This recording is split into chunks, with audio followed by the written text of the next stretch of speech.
do you spend your days now? Like, what do you allocate most of your time to?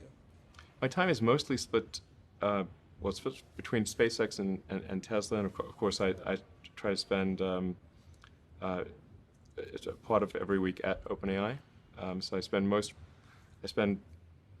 basically half a day at OpenAI most weeks, and then I have some OpenAI stuff that happens during the week.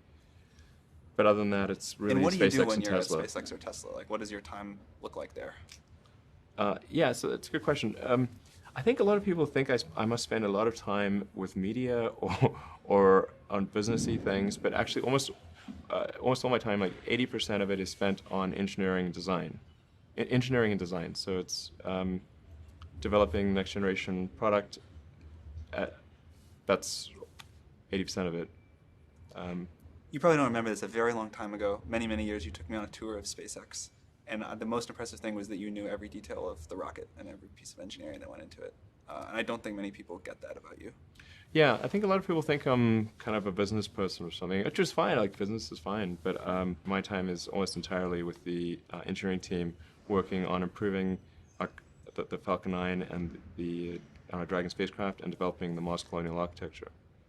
And then at Tesla, it's working on the Model 3 and some in the design studio, typically half a day a week, dealing with aesthetics and look and feel things, and then most of the rest of the week is just going through engineering of the car itself, as well as engineering of the factory.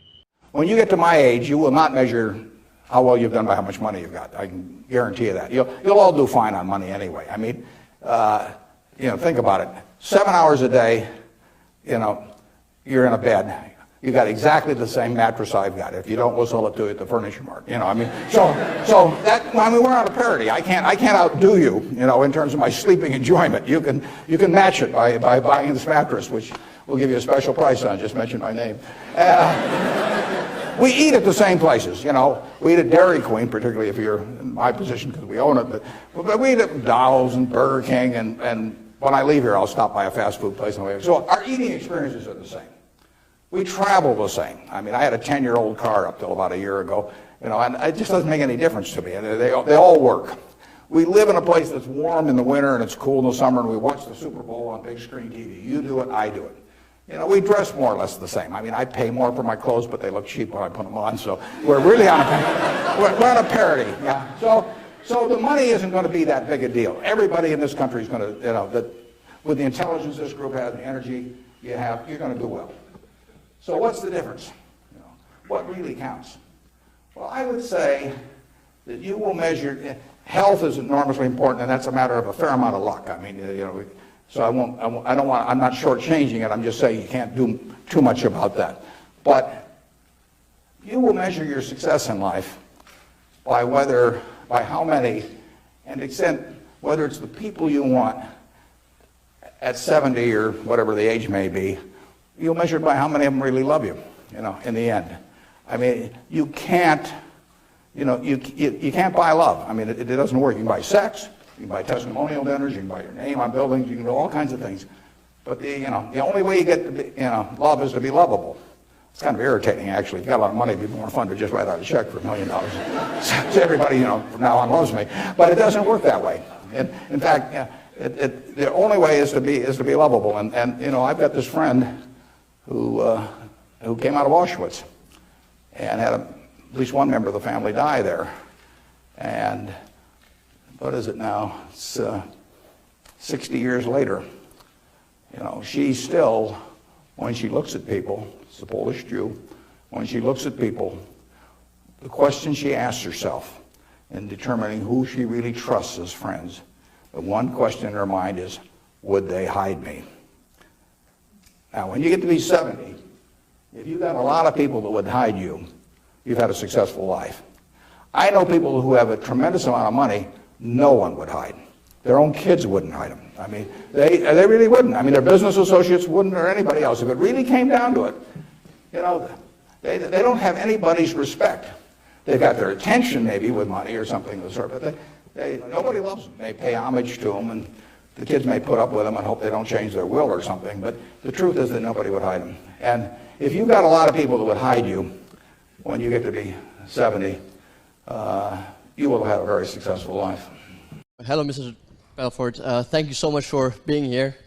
I have one question, and I'm a huge fan of your film, so this just comes quite naturally. Can you please sell me this pen?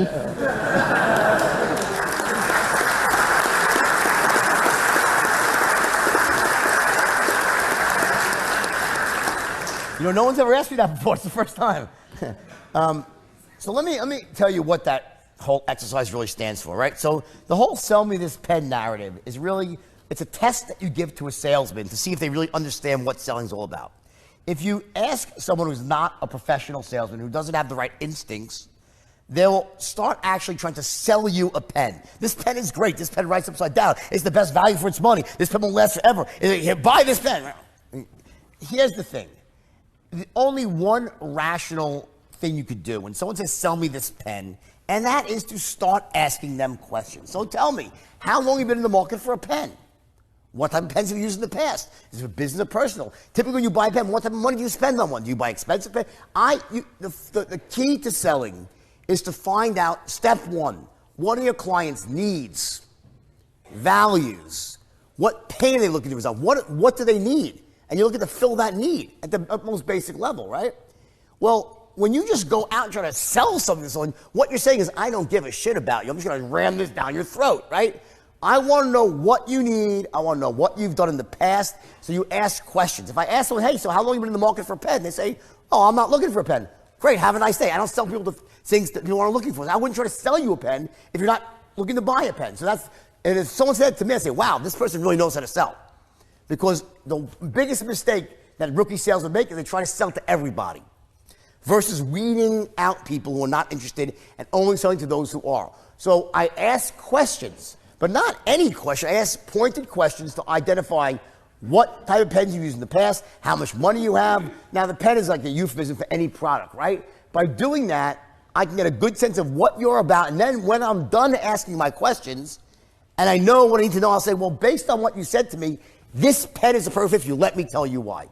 And now I'm actually matching my pen to what you need, and I tailor my presentation to fill that need, and it's much more elegant. Make sense?